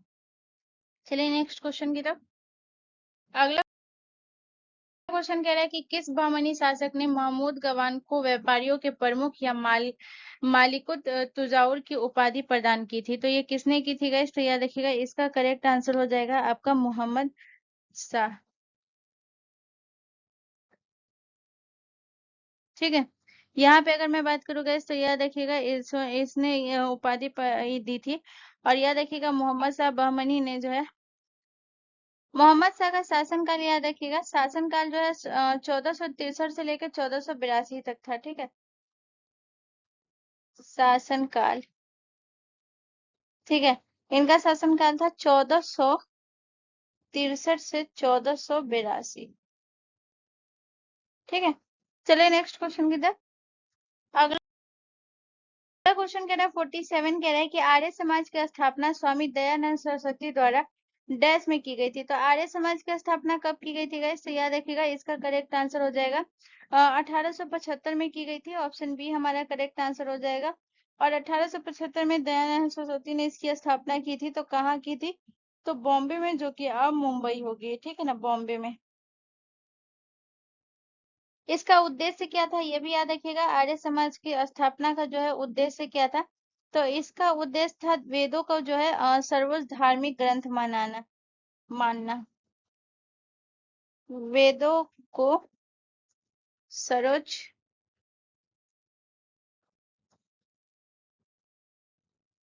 धार्मिक ग्रंथ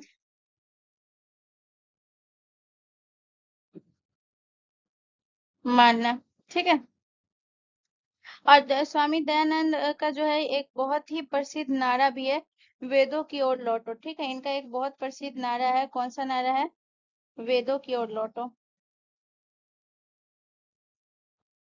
वेदों की ओर लौटो। ठीक है, चलिए नेक्स्ट क्वेश्चन की तरफ। अगला क्वेश्चन कह रहा है कि निम्नलिखित में से कौन सा कथन सही है? तो ऑप्शन ए बोला है कि 1793 में कार्नावालिस कोड यानी कि कार्नावालिस संहिता लागू किया गया था। 1776 में बॉम्बे से ठाणे के लिए पहली रेल सेवा शुरू की गई थी। 1775 में प्लासी के युद्ध में सिराजुद्दौला को हराया गया था। 1774 में सर विलियम जोन्स ने एशियाटिक सोसाइटी की स्थापना की। तो इसमें बोल रहा है कि कौन सा कथन सही है। तो ऑप्शन ए जो है आपका करेक्ट आंसर है। 1793 में जो है कानावली संहिता लागू हुआ था। जैसे 1776 की अगर मैं बात करूं तो 1776 में पहली बार जो ट्रेन चली थी वो 1773 में नहीं चली थी। ठीक है, रेड कलर से कट करती हूँ। 1776 में नहीं चली थी, ये ट्रेन चली थी 1853 में जो है बॉम्बे से ठाणे के लिए पहली ट्रेन चली थी।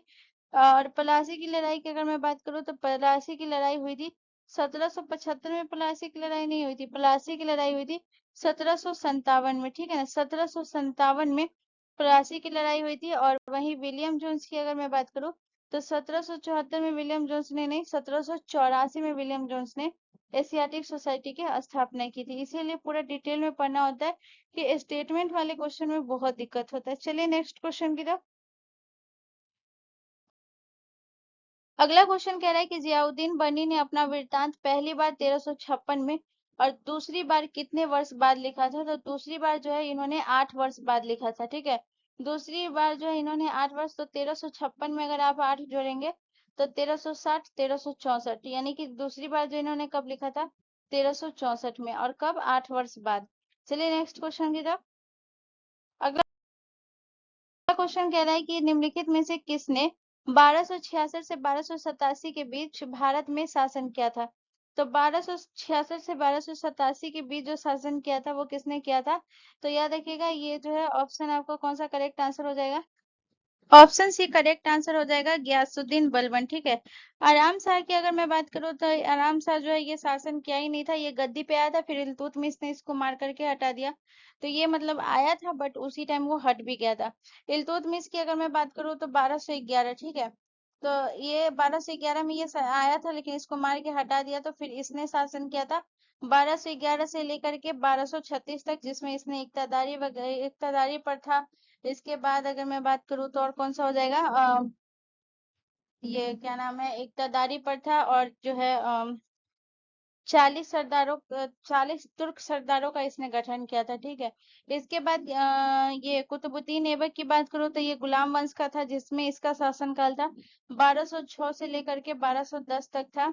तो ये गुलाम वंश का ये था। मोहम्मद गौरी का ये जो है गुलाम था। और इसके बाद जो है मोहम्मद गौरी के पास कोई नहीं था तो इसको ही ये दे दिया था गद्दी। ठीक है, तो ये याद रखिएगा। चलिए नेक्स्ट क्वेश्चन की तरफ। अगला क्वेश्चन कह रहा है कि 15 अगस्त 1907 में मैडम बीकाजी कामा विदेशी धरती पर भारतीय ध्वज फहराने वाली पहली व्यक्ति बनी। उन्होंने डैश में भारतीय ध्वज फहराया था। तो कब भारतीय ध्वज फहराया था? तो इसका करेक्ट आंसर क्या हो जाएगा? तो भारतीय ध्वज उन्होंने ऑप्शन बी जर्मनी में फहराया था। ठीक है, चलिए नेक्स्ट क्वेश्चन की तरफ। अगला क्वेश्चन कह रहा है भारतीय राष्ट्रीय कांग्रेस के दूसरे अधिवेशन में कितने प्रतिनिधियों ने भाग लिया था? तो 434 प्रतिनिधियों ने भाग लिया था। ठीक है, यहाँ से मैं पूरा रैपिड फायर करने वाली हूँ, यहाँ से पूरा रैपिड फायर चलेगा, यानी कि यहाँ से मैं कोई एक्सप्लेन नहीं करूंगी। अब यहाँ से जो भी है आपको बस ऑप्शन पढ़ना है और आपको खुद को इसमें आप बताना है कि क्वेश्चन आपका कितना करेक्ट हुआ। ठीक है, वॉरेन हेस्टिंग जो है किस वर्ष भारत के पहले गवर्नर जनरल बने थे? तो वॉरेन हेस्टिंग जो गवर्नर जनरल बने थे 1773 में। ऑप्शन बी करेक्ट हो जाएगा। ठीक है, चलिए नेक्स्ट क्वेश्चन की तरफ। अगला क्वेश्चन कह रहा है हड़प्पा के लोग भारत में कहाँ से सोना लाते थे? तो हड़प्पा के लोग जो भारत में सोना लाते थे वो कर्नाटक से लाते थे। ठीक है, ऑप्शन डी करेक्ट आंसर हो जाएगा। चलिए नेक्स्ट क्वेश्चन की तरफ। अगला क्वेश्चन कह रहा है निम्नलिखित में से हड़प्पा सभ्यता का कौन सा पूरा स्थल बोलन दर्रे के पास स्थित है? तो ये है आपका मेहरगढ़, ठीक है ना। ऑप्शन ए हमारा करेक्ट आंसर हो जाएगा। चलिए नेक्स्ट क्वेश्चन की तरफ। अगला क्वेश्चन कह रहा है कि नागभट्ट निम्नलिखित में से किस राजवंश के राजा थे? तो नागभट्ट जो है ये प्रतिहार राजवंश के राजा थे। ऑप्शन बी करेक्ट हो जाएगा। चलिए नेक्स्ट क्वेश्चन की तरफ। अगला क्वेश्चन कह रहा है निम्नलिखित में से कौन सा क्षेत्र चालुक्य की राजधानी थी? तो चालुक्य की राजधानी एहोल थी। तो ऑप्शन सी हमारा करेक्ट हो जाएगा। चलिए नेक्स्ट क्वेश्चन की तरफ। अगला क्वेश्चन है कि विश्व भारती विश्वविद्यालय के संस्थापक निम्नलिखित में से कौन है? तो ये थे आपके रविन्द्रनाथ टैगोर। ऑप्शन आपका सी करेक्ट आंसर हो जाएगा, ठीक है। चलिए नेक्स्ट क्वेश्चन की तरफ। अगला क्वेश्चन हमारा क्वेश्चन नंबर 59 कह रहा है कि रवि कीर्ति निम्न में से किस राजवंश के शासक के दरबारी कवि थे गाइस? तो इसका करेक्ट आंसर हो जाएगा चालुक्य, ठीक है। ऑप्शन सी हमारा करेक्ट हो जाएगा। चलिए नेक्स्ट क्वेश्चन की तरफ। अगला क्वेश्चन कह रहा है कि निम्नलिखित में से किस युग में चताल युग सबसे प्रसिद्ध पुरा स्थलों में से एक था? तो ये था नवपाषाण युग। ऑप्शन ए हमारा करेक्ट आंसर हो जाएगा, ठीक है। चलिए नेक्स्ट क्वेश्चन की तरफ। अगला क्वेश्चन कह रहा है कि अलीवर्दी खान की मृत्यु के बाद 1756 में बंगाल का नवाब कौन बना था? तो ये अलीवर्दी खान की मृत्यु के बाद तो ये बना था आपके सिराजुद्दौला, ठीक है। ऑप्शन सी हमारा करेक्ट आंसर हो जाएगा। चलिए नेक्स्ट क्वेश्चन की तरफ। अगला क्वेश्चन कह रहा है कि रिवोल्यूशनरी सोशलिस्ट पार्टी की स्थापना डैश में हुई थी? तो रिवोल्यूशनरी सोशलिस्ट पार्टी की स्थापना जो ये कब हुई थी? 1940 में हुई थी। तो ऑप्शन ए हमारा करेक्ट आंसर हो जाएगा। चलिए नेक्स्ट क्वेश्चन की तरफ। अगला क्वेश्चन कह रहा है निम्नलिखित में से कौन सा शासक पूर्वाधिकारी का संयोजन दिल्ली सल्तनत के संदर्भ में सही है? तो ये जो है इसका करेक्ट आंसर क्या हो जाएगा? अलाउद्दीन खिलजी, जलालुद्दीन खिलजी, गयासुद्दीन तुगलक, मोहम्मद तुगलक, जलालुद्दीन खिलजी, अलाउद्दीन खिलजी, मोहम्मद तुगलक।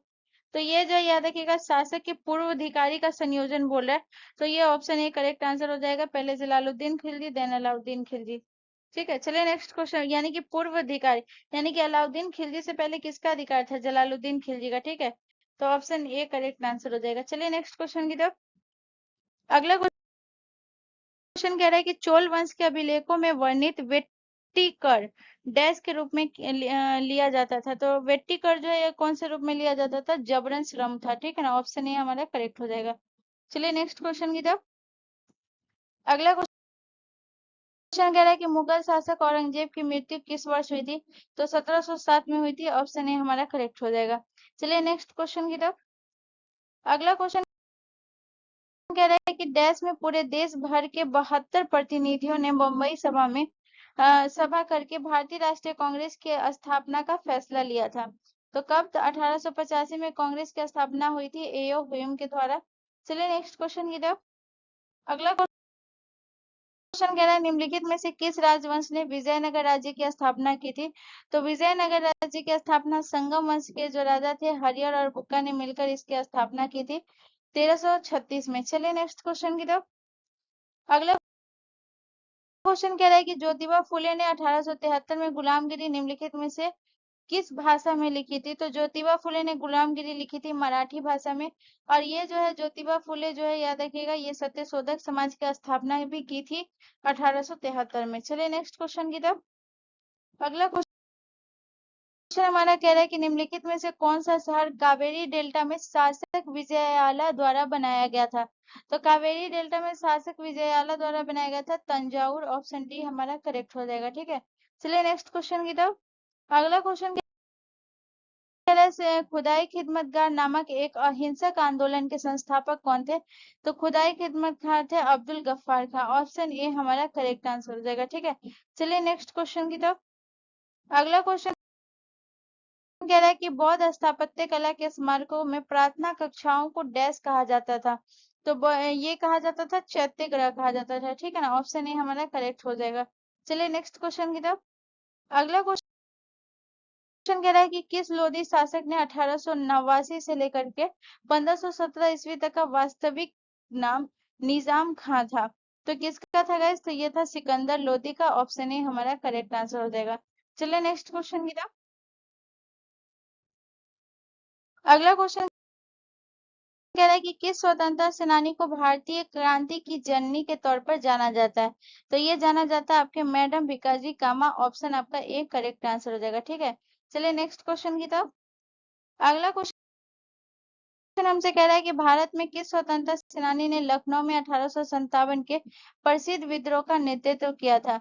तो ये किया था बेगम हजरत महल ने किया था। ऑप्शन ए हमारा करेक्ट हो जाएगा। चलिए नेक्स्ट क्वेश्चन की तरफ।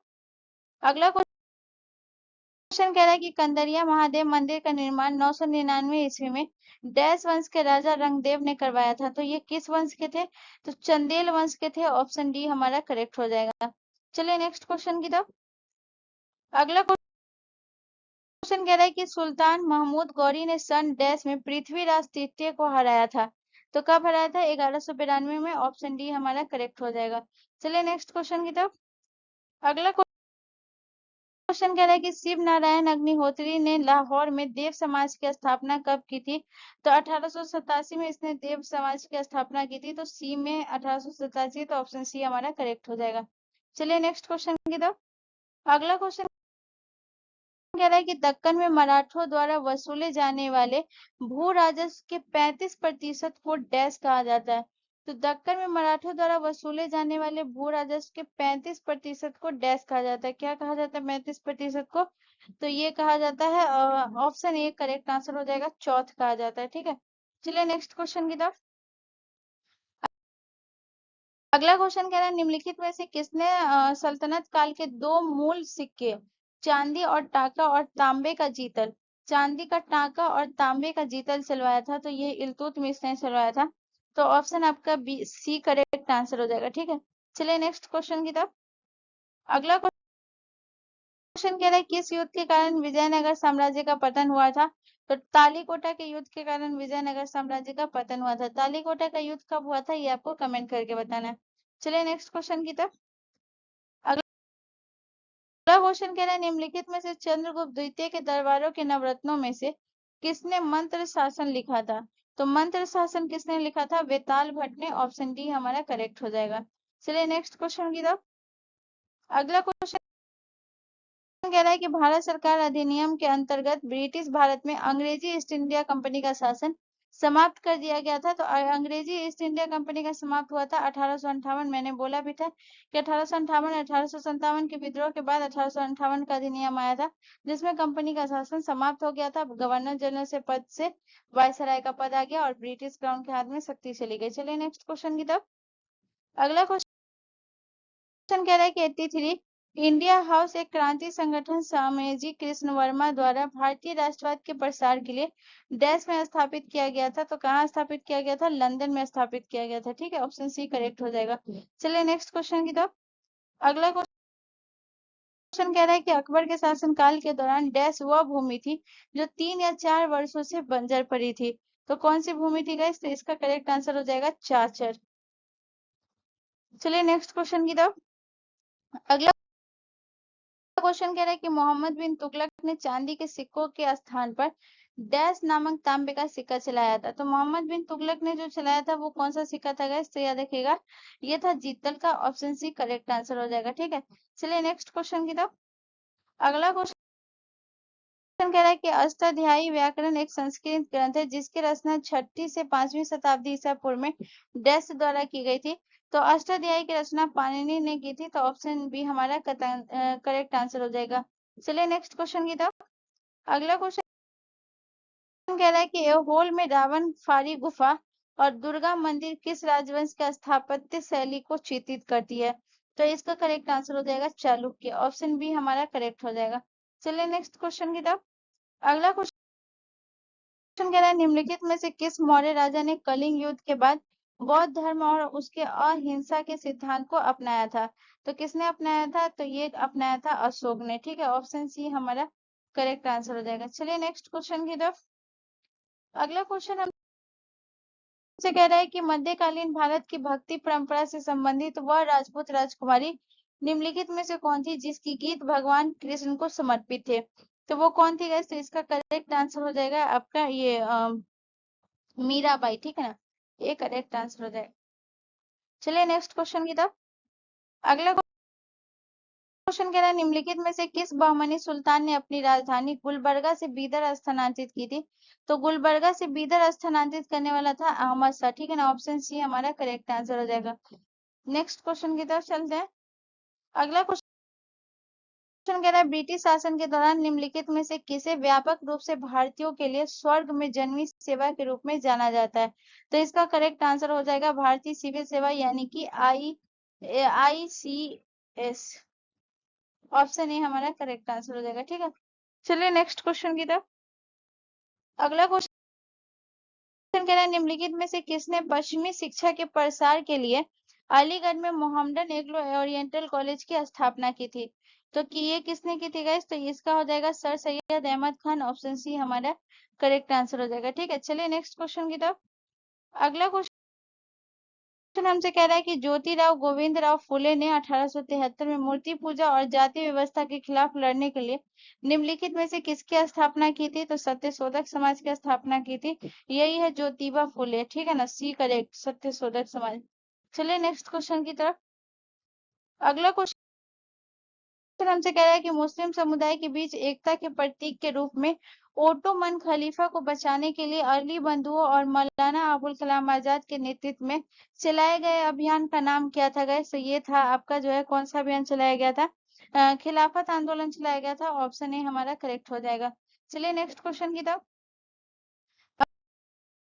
अगला क्वेश्चन कह रहा है निम्नलिखित में से किसने 1902 में कहा था कि भारत पर उसके लाभ के लिए शासन नहीं किया गया बल्कि उसके विजेताओं के लाभ के लिए शासन किया गया? तो ये किसने कहा था गाइस? तो ये कहा था एनी बेसेंट ने, जो कि जो है कांग्रेस की पहली महिला अध्यक्ष थी एनी बेसेंट, और जो है होम रूल लीग की स्थापना भी की थी। चलिए नेक्स्ट क्वेश्चन की तरफ। अगला क्वेश्चन कह रहा है कि दिल्ली सल्तनत शासकों में से किसने दक्षिण भारत को जीतने के लिए मलिक गाफूर के नियंत्रण में अपनी सेना भेजी थी? तो किसने भेजी थी गाइस? तो ये हो जाएगा अलाउद्दीन खिलजी। ऑप्शन बी आपका करेक्ट आंसर हो जाएगा। चलिए नेक्स्ट क्वेश्चन की तरफ। अगला क्वेश्चन कह रहा है कि अपने धन निष्कासन तर्क में इनमें से किसने कहा था कि ब्रिटेन भारत को पूरी तरह से खाली कर रहा है? तो किसने कहा था? दादा भाई नौरोजी ने, जिसे ग्रेट ओल्ड मैन कहा जाता है। तो ऑप्शन ए हमारा करेक्ट आंसर हो जाएगा। चलिए नेक्स्ट क्वेश्चन की तरफ। अगला क्वेश्चन हमसे कह रहा है कि निम्नलिखित में से कौन सा दिल्ली का पहला सुल्तान था जिसने खुद को जिले इलाही के रूप में पेश किया था? किसमें जिले इलाही के रूप में? तो इसका करेक्ट आंसर क्या हो जाएगा गाइस? तो इसका करेक्ट आंसर हो जाएगा बलबन। ठीक है ना, ऑप्शन डी हमारा करेक्ट आंसर हो जाएगा। बलबन ने ही जो है ये सजदा और पापोस ने जो है ये किया था, स्टार्ट किया था इस नीति को, जो सर झुकाना और पैर छूना। इसके अलावा इसने लौ एवं रक्त नीति का भी प्रतिपादन बलबन ने ही किया था। ठीक है, चलिए नेक्स्ट क्वेश्चन की तरफ। अगला क्वेश्चन हमसे कह रहा है, क्वेश्चन नंबर 99 कह रहा है कि 31 अक्टूबर 1940 को द्वितीय विश्व युद्ध में भारत की जबरन भागीदारी के विरोध में व्यक्तिगत सत्याग्रह की पेशकश करने के लिए इनमें से किसे गिरफ्तार किया गया था? तो किसे गिरफ्तार किया गया था? जवाहरलाल नेहरू को किया गया था। तो ऑप्शन हमारा सी करेक्ट आंसर हो जाएगा। ठीक है, जवाहरलाल नेहरू। चलिए नेक्स्ट क्वेश्चन की तरफ। अगला क्वेश्चन हमारा क्वेश्चन नंबर 100 है गाइस। क्वेश्चन नंबर 100 कह रहा है कि पूर्वी भारत के पाल वंश के बारे में निम्नलिखित में से कौन सा कथन गलत है? तो पाल वंश की स्थापना गोपाल ने की थी, ये भी करेक्ट है। धर्मपाल ने वल्लभी विश्वविद्यालय की स्थापना की थी, जो कि ये गलत है। ठीक है ना, गलत कौन सा है? ऑप्शन बी गलत है। पाल राजा बौद्ध धर्म के अनुयायी हुआ करते थे, ये भी करेक्ट है। और देवपाल गोपाल के पोते थे, ये भी करेक्ट है। ठीक है ना, तो ऑप्शन बी हमारा करेक्ट होगा, क्योंकि ये कथन गलत है। तो गाइस आज का सेशन यही कंप्लीट होता है। यहाँ से रिलेटेड कोई भी कंफ्यूजन, कोई भी दिक्कत है तो आप मुझसे कमेंट करके पूछ सकते हैं, मैं उसका जरूर रिप्लाई करूंगी। एंड प्लीज गाइस, ये वीडियो आपके लिए थोड़ा सा भी इन्फॉर्मेटिव था तो प्लीज प्लीज चैनल को जरूर सब्सक्राइब कर ले एंड बेल आइकन पे जरूर क्लिक कर ले। मिलते हैं नेक्स्ट वीडियो में। जय हिंद।